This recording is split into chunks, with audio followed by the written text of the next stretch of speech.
bonne ambiance, on va dire. On sent un réseau qu'on est en train de mettre en place entre les pays et c'est cette synergie qui est recherchée dans IFADEM. Au-delà même d'avoir en fait une initiative, c'est aussi mettre les hommes ensemble pour qu'ils puissent produire des résultats. Donc la première impression, c'est une ambiance bon enfant. Vous voyez qu'on s'y plaît, il y a de l'envie, il y a de l'envie. Avec cette façon de travailler, nous pensons atteindre vraiment nos objectifs. On peut dire qu'à 50% déjà, vous voyez qu'ils se sont appropriés l'atelier.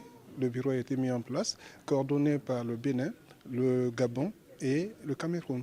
Donc vous voyez que le comité consultatif qui est à la manœuvre s'est mis en retrait pour laisser les pays défendre leurs projets. Il y a du travail, il y a beaucoup de défis, notamment l'infrastructure qui semble être un gros défi.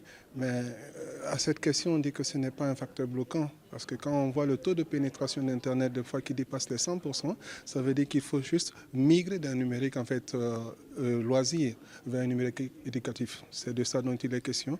Et quand on voit que c'est utile, l'infrastructure ne devient plus un facteur bloquant pour nous. Donc au-delà de ça, nous avons aussi des attentes. Les pays ont émis des attentes. On a vu le Sénégal qui attend beaucoup de l'IFADEM.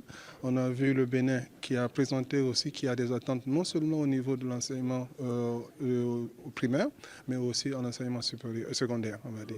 Les résultats, quand on a reçu en fait la présentation du Bénin au niveau du primaire, nous avons vu en fait il y a une appropriation par les pays et encore mieux au niveau du Sénégal. Vous l'avez même constaté que le Sénégal s'est approprié, le Sénégal a pu aligner tous les projets et une des leçons apprises pour le Sénégal, c'est la co-création, la co-construction, c'est l'accompagnement, la mutualisation de tous les projets qui nous permet en fait d'avoir un résultat pour le bénéfice de l'éducation. Le secteur se transforme. Nous sommes vraiment, l'année 2024 a été déclarée par l'Union africaine comme l'année de la transformation de l'éducation et pas plus tard qu'il y a 2 semaines, nous avons tenu une réunion ici où il était question de l'introduction de l'IA dans le secteur éducatif. Vous voyez que le profil qu'il y a de l'enseignant il y a 10 ans et dans les 30 prochaines années, il faudra tenir compte de tous ces éléments-là pour pouvoir produire un enseignant qui puisse garder son métier et avoir son autorité.